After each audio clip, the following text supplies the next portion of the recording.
రక్షణ రంగ ప్రైవేట్ సంస్థ అదానీ డిఫెన్స్ అండ్ ఏరోస్పేస్ తయారు చేసిన తేలికపాటి machine gun, light machine gun LMG ప్రస్తుతం ప్రహార్ అనే పేరు దానికి పెట్టారు. తొలిసారిగా భారత సైన్యం చేతికి వచ్చింది.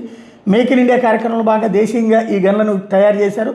గ్వాలియర్లోని ఆయుధ కర్మాగారంలో తొలి దఫాలో తయారు చేసిన 2000 మిషన్ గన్లని ఆర్మీకి అందజేశారు.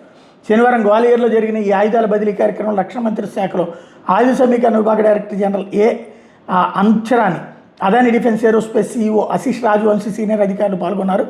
7.62 mm కాలిబర్ బుల్లెట్ సామర్థ్యంతో ఈ తేలికపాటి మిషన్ గన్లను తయారు చేశారు. దీని బ్యారెల్ పొడవు 508 mm, బరువు 8 kg. గన్ మొత్తం పొడవు 1.1 మీటర్. గరిష్టంగా 1 కిలోమీటర్ దూరంలో లక్ష్యాలను అత్యంత ఖచ్చితత్వం గురిపెట్టి కాల్చొచ్చు. ఈ గన్ల తయారీకి బిడ్డింగ్, అనుమతులు, ఫ్యాక్టరీ నిర్మాణం వల్ల మొత్తంగా 6 ఏళ్ల ప్రయాణం పూర్తయింది. గడువు కన్నా 11 నెలలు ముందుగానే తొలి బ్యాచ్ గన్లను తయారు చేసి ఇస్తున్నాం. మొత్తంగా 40,000 గన్లను షెడ్యూల్లోకి వచ్చేస్తామంటూ Adani defence aerospace CEO Rajavamsi ప్రకటించారు.